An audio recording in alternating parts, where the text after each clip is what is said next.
रोज बलात्काराच्या बातम्या. शिवछत्रपतींनी त्या रांजाच्या पाटलाला त्यांनी गु खाल्ल्यानंतर बोलावणं पाठवलं, आलं नाही. दुसऱ्यांदा बोलावणं पाठवलं, आला नाही. तिसऱ्यांदा त्याला रानडुक्कर पकडल्यानंतर त्याच्या कमरेला बांधा, गळ्याला बांधा, पायाला फाशी घाला आणि त्या कुत्र्याला घेऊन या म्हणलं. लाल मालच्या बाहेर आणल्यानंतर त्याला सांगितलं तू पाप केलंयस. नाही केलं. पाटील अंगात केला. तू पाप केलंयस. नाही केलं. खरं बोल, तुकडे करीन असं तिसऱ्यांदा म्हणल्यानंतर तो बोलला परत नाही, परत नाही.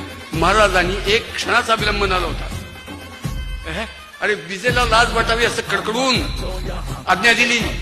कोपरापुरचे हात, घोडे घालचे पाय, ठरापासून मस्तक केला आणि देहाचे तुकडे तुकडे करून गावंदारीत उघड्यावरती कोल्या कुत्र्यांना खायला लागला. शिवाजी महाराजांची जयंती करणारे बेशरम आपण लोक. महाराष्ट्र उठला का घरी?